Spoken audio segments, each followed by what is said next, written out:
آپ پروف کرو. ہم نے تو چیلنج دیا سارے ملاؤں کو کہ پروف کرو میرے سوال کو. رسول اللہ کے رسول کیسے تھے؟ پروف کرو نا.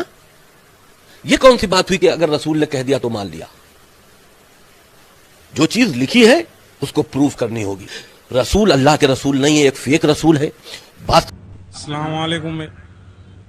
ڈاکٹر ذاکر نائک صاحب, میرا نام نیلیش آمبور ہے, میں اورنگ آباد سے آیا ہوں. میرا سوال یہ ہے سر آپ سے, آپ جب کسی ہندو گیتا یا وید کا حوالہ دے کر اگر آپ کچھ بولتے ہیں یا قرآن سے وہ ملتا ہے تو کیا اس کے اوپر ہم عمل کر سکتے ہیں؟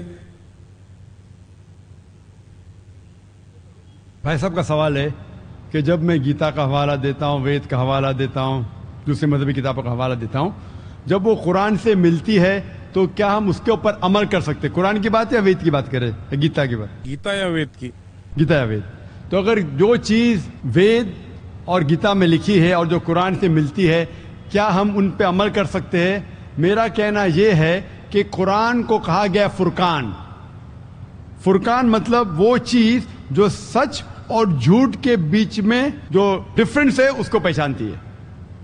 فرقان یعنی فرق, حق اور باطل کے درمیان جو فرق ہے اس کو پہچانتی ہے قرآن. جس طریقے سے میں نے کہا کہ کئی پیغمبر آ چکے محمد صلی اللہ علیہ وسلم کے پہلے, اسی طریقے سے قرآن میں لکھا ہے سورہ رعد میں سورہ نمبر 13 آیت نمبر 38 میں کہ ہم نے ہر دور میں ایک کتاب نازل کی ہے. نام سے صرف 4 کتابوں کا ذکر ہے, توراہ, زبور, انجیل اور فرقان, قرآن.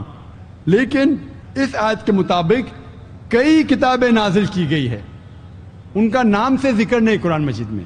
لیکن جتنی بھی کتابیں قرآن مجید کے پہلے آئے وہ صرف ایک امت کے لیے تھی, ایک گروہ کے لیے تھی, اور وہ سارا پیغام محدود تھا ایک وقت کے لیے. اسی لیے اللہ سبحانہ و تعالیٰ نے, خدا نے یہ ساری کتابوں کو محفوظ رکھنے کے لیے صحیح نہیں سمجھا, کیونکہ یہ محدود تھی اس وقت کے لیے. اسی لیے یہ جتنی کتاب پہلے نازل ہوئی وہ محفوظ نہیں ہے, نہ اس کی ضرورت ہے. لیکن کیونکہ قرآن مجید آخری کلام ہے اللہ سبحانہ و تعالیٰ کا, اسی لیے اللہ سبحانہ و تعالیٰ خود کہتے ہیں سورہ ہجر میں سورہ نمبر 15 آیت نمبر 9 میں کہ ہم نے اس قرآن مجید کو نازل کیا ہے اور ہم اس کی حفاظت کریں گے. تو جتنے پہلے کتابیں آئے ان کے اندر ملاوٹ ہو چکی ہے. جس طریقے سے اللہ تعالیٰ فرماتے قرآن مجید میں سورہ بقرہ میں سورہ نمبر 2 آیت نمبر 79 میں فَوَيْلٌ لِّلَّذِينَ يَكْتُبُونَ الْكِتَابَ بِأَيْدِيهِمْ ثُمَّ يَقُولُونَ هَٰذَا مِنْ عِندِ اللَّهِ لِيَشْتَرُوا بِهِ ثَمَنًا قَلِيلًا فَوَيْلٌ لَّهُم مِّمَّا كَتَبَتْ أَيْدِيهِمْ وَوَيْلٌ لَّهُم مِّمَّا يَكْسِبُونَ. لعنت ہے ان لوگوں پہ جو لوگ کتاب اپنے ہاتھ سے لکھتے ہیں اور کہتے ہیں یہ خدا کی طرف سے ہے. لعنت ہے ان لوگوں پہ جو کماتے ہیں, لعنت ہے ان لوگوں پہ جو لکھتے ہیں. تو اس سے یہ ظاہر ہوتا ہے کہ جتنے پہلے کتابیں آئے ان میں ملاوٹ ہو چکی ہے. یہ قرآن آخری کلام ہے اور کوئی بھی چاہے تو اس کو تبدیل کر ہی نہیں سکتا. خدا خود, اللہ سبحانہ و تعالیٰ خود اس کی حفاظت کریں گے. اسی لیے آج جب میں مطالعہ کرتا ہوں قرآن اور دیگر مذہبی کتابوں کا, اگر یہ میچ ہوتا ہے, اگر یکساں ہے, جو چیز قرآن اور بھگوت گیتا میں یکساں ہے, مجھے کوئی بھی گلا شکوہ نہیں ہے ماننے کے لیے کہ یہ پورشن, یہ شلوک خدا کی طرف سے ہے. لیکن اگر قرآن سے نہیں ملتا ہے تو میں کہوں گا کہ ہو سکتا ہے, ہو سکتا نہیں. لیکن قرآن کے خلاف ہے تو میں کہہ سکتا ہوں کہ یہ خدا کا کلام ہے نہیں.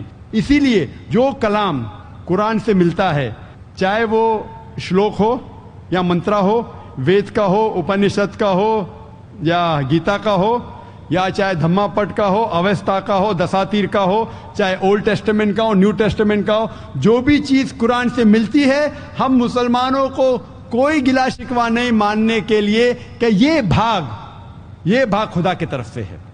اسی لیے میں یکسانیت کے بارے میں ذکر کرتا ہوں.